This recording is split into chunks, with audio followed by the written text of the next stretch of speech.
What if शिंगेन गैपरोंग किम के सामने जीत गया होता। Welcome to what if lookism series के एपिसोड 1 में, जहाँ पे हम इसके सारे फैक्टर्स के बारे में बात करेंगे कि अगर ऐसा होता तो क्या होता लुकिज्म में। चलो देखते कि किस किस की लाइफ कैसे कैसे अफेक्टेड होती। एंड हाँ यार, बॉक्सर मानवा का पार्ट 3 आएगा, चिंता मत करो। सबसे पहले बात करते हैं अपने टॉम बबुआ की। ठीक है, देखो अगर मैं टॉम की बात करूँ तो इसके लाइफ से बहुत सारे लोगों को फ़र्क पड़ता है। सबसे पहले टॉम को अगर लाइक वो हार गया होता शिंगेन के अगेंस्ट, मतलब वो गैपरोंग किम को छोड़ देता, मतलब ना ही उसको कोई मोटिवेशन मिलता पैसा कमाने का, मतलब ना ही वो वाइट टाइगर जॉब सेंटर बनाता, मतलब मैनेजर किम की ज़िंदगी भी बहुत बदल जाती। लाइक वो अपनी मानवा में जिन जिन नेशनल थ्रेट से लड़ते हैं ना भाई, वो लड़ पाते हैं क्योंकि उनकी बेटी सेफ़ होती है। बेटी कब सेफ़ होती है? जब टॉम ली उसे प्रोटेक्शन देता है। एंड अगेन वॉरेन को भी ट्रेनिंग नहीं मिलती अपने मैनेजर किम से, मतलब कि वो अभी भी बहुत ज़्यादा वीक होता।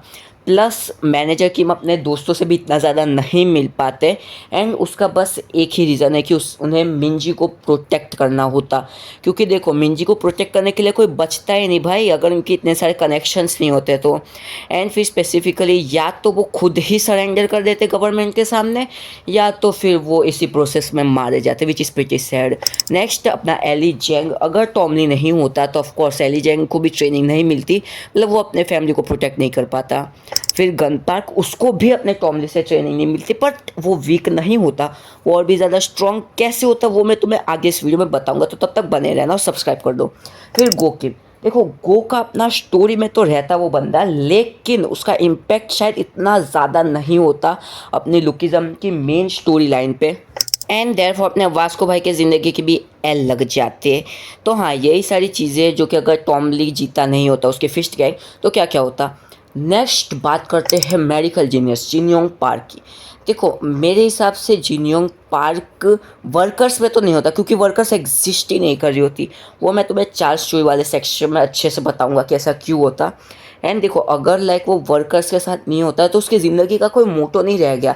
लाइक वो गैपरोंग किम को बचा नहीं पाया, तो मोस्ट प्रोबेबली वो अपनी बहन के साथ ही रह रहा होगा। एंड प्रोबेबली वो डैनियल को ट्रेन करेगा। गैपरोंग की बात करें तो वो शिंगेन को नहीं हरा पाया ना, मतलब कि वो ना ही ज़्यादा फेमस हो पाया, एक फेलियर रह गया। एंड वो फेमस है तो लोगों को उसके बारे में पता ही नहीं है, तो मोस्ट प्रोबेबली जब कीटे उसे मारने के लिए आएगा तो उसे पता ही नहीं होगा कि गैपरोंग किधर रहता है, बैकअकॉन उससे किधर मिलेगा, वो सब उसे पता ही नहीं होगा। एंड मोस्ट प्रोबेबली डिप्रेशन के चलते शायद वो जेक किम को भी अबेंडन कर ले, जस्ट लाइक कीटे। एंड जेक किम की हालत शायद सैमुअल से भी बहुत बुरी हो सकती है। लाइक सैमुअल को तो चलो फिर भी थोड़ा वर्कर्स का सपोर्ट मिला था, इसको तो वो भी नहीं मिलता भाई। अब बात करते हैं द ग्रैंड चार्ल्स चोई की। देखो मेरे हिसाब से क्या होता, ये अभी भी यामाज़ाकी इसका तो साथ देता है। एंड एज शिंगेन अभी भी अपने प्राइम में डिप्रेस नहीं हुआ वगैरह वगैरह, तो वो गैपरोंग को छोड़ के इनके साथ आ जाता। एंड वो अपने सेकंड बॉडी वाले एक्सपेरिमेंट्स सारे के सारे इसके साथ करता।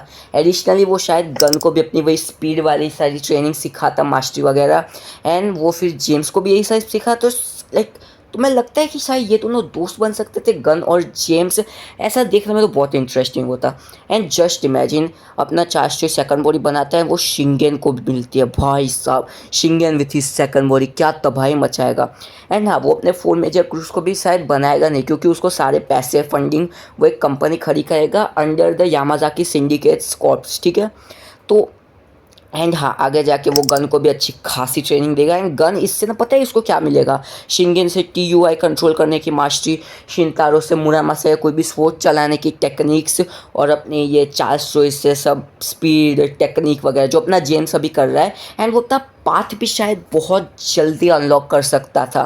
एंड इसलिए मैं तुम्हें पहले बोल रहा था कि गन का पोटेंशियल कम नहीं बल्कि बढ़ता ही जाता। And let me know in the comments कि अगर ये गन अपनी सेकंड जनरेशन से लड़ता तो क्या होता। अब बात कर लेते हैं अपने शो के MC यानी कि डैनियल की। उसको अपनी बिग बॉडी नहीं मिलती, कुछ और छोटी मोटी चीज़ें, लाइक अगर गो नहीं होता तो वास्को की ज़िंदगी के लगे होते। एंड अगर वास्को लाइक इतना ज़्यादा स्ट्रॉन्ग नहीं होता तो जो स्टार्टिंग की लुकिज्म में जो छोटी छोटी प्रॉब्लम बर्न नकल से सॉल्व की थी, तो अभी तो बर्न नकल्स होती नहीं भाई, वास्को अभी भी बुली हो रहा होगा मोस्ट प्रोबेबली, तो वो सारे मुद्दे भी वैसे के वैसे रह जाते। ना ही अपने डैनियल को कोई अच्छे से ट्रेन कर पाता। हाँ, डैनियल को लाइक वास्को नहीं बट शायद जिनयोंग ट्रेन कर पाता अगर उसकी मेंटल स्टेट सही होती और गैप्रोंग किम लाइक एक शांति वाली मौत मरा होता तो की बात है, वरना तुम छोड़ ही दो। मैंने इसको थोड़ा एक्सेजरेट करके बताया क्योंकि वरना मैं ऐसा भी कह सकता कि यामाज़ाकी सिंडिकेट ने पूरे कोरिया पे राज करके कोई भी बगावत में उतरा उसको मार दिया। बट हाँ, इससे अपना जो लुकिज्म का पूरा कॉन्सेप्ट है ना जनरेशन वाला, वो कॉन्सेप्ट रहता ही नहीं। लाइक कुछ और छोटी मोटी चीज़ें मैं तुम्हें बता देता हूँ, जैसे कि अपना जेम्स ली, तो लाइक अपना ज़ीरो जनरेशन ख़त्म ही इसलिए वजह से हुई थी कि शिंगेन मर गया, गैप्रोंग किम का हंट हो गया, एंड फिर फर्स्ट जनरेशन आए, फिर जेम्स उन लोगों को ख़त्म किया। तो अभी कोई किंग वगैरह हो गए नहीं, और किंग के स्टूडेंट लाइक अपना वो हडसन जैकली वो सब भी इतने ज़्यादा स्ट्रॉन्ग नहीं होते। बेसिकली पूरा लुकिज्म भांड में चला जाता। एंड तुम्हें ये एपिसोड कैसा लगा मेरे को कमेंट में बता। एंड हाँ, मेरे को पीटीजे वर्स पूरा दिमाग में रटा हुआ नहीं है, तो मैं भी गलती कर सकता हूँ। एंड कमेंट सेक्शन उसी के लिए कि तुम मेरी गलतियों को सुधारो यार। प्लीज़ कुछ कमेंट कर देना अगर तुम्हें कुछ आइडियाज़ हो अगले एपिसोड के लिए, तो वो भी कमेंट में कर देना। मैं तुम्हारे हर एक कमेंट को रिप्लाई करूँगा। अगर कुछ मेरे को और बताना लगा तो मैं बता दूँगा। And till then guys, bye bye.